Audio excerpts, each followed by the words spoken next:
নওগাঁয় সরকারি গুদামে বোরো মৌসুমে চাল সংগ্রহ হলেও ধান সংগ্রহ নিয়ে ভাটা পড়েছে। লক্ষ্যমাত্রা ৮৭% চাল সংগ্রহ হলেও ধান সংগ্রহ হয়েছে মাত্র ১৩%।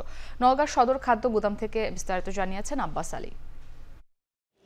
সরকার বিভিন্ন কর্মসূচি বাস্তবায়নের লক্ষ্যে অভ্যন্তরীণভাবে ধান চাল সংগ্রহ করে থাকে, আর এই লক্ষ্যে জেলায় ধান চাল সংগ্রহের লক্ষ্যমাত্রা নির্ধারণ করা হয়েছে। সেখানে আসলে চাল সংগ্রহের কিছুটা লক্ষ্যমাত্রা অর্জিত হলেও ধান সংগ্রহ করা নিয়ে অনেকটা সংশয় দেখা দিয়েছে। এবছরও প্রায় ৪৩,৩৫১ টন সিদ্ধ চালের লক্ষ্যমাত্রা নির্ধারণ করা হলেও সেখানে সংগ্রহ হয়েছে ৩৭,৮৬৮ টন। আতপ চাল লক্ষ্যমাত্রা নির্ধারণ করা হয় ৫,৪৯৪ টন, সেখানে সংগ্রহ হয়েছে ৪,৭৭৪ টন এবং ধান সংগ্রহের লক্ষ্যমাত্রা নির্ধারণ করা হয়েছে ১৯,২১৮ টন। এর বিপরীতে সংগ্রহ হয়েছে ২,৪৭৬ টন। লক্ষ্যমাত্রা অর্জন করা নিয়ে অনেকটা সংশয় দেখা দিয়েছে। কৃষকরা বলছেন যে তারা যখন খোলা বাজারে ধান বিক্রি করেন সেখানে ধুলাবালিযুক্ত সব কিছু আকারে তারা বিক্রি করেন এবং দাম কিছুটা কম পান। সেক্ষেত্রে আসলে খাদ্য গুদামে যখন ধান তারা বিক্রি করতে আসেন সেখানে ধুলাবালি মুক্ত ময়েশ্চার এসব আসলে যখন নিয়ন্ত্রণ করা হয় তখন তাদের জন্য অনেকটা বিড়ম্বনায় পোহাতে হয়। এছাড়া টাকা উত্তোলনের ক্ষেত্রে দেখা যাচ্ছে যে একদিন পর, অর্থাৎ তাদের এই যে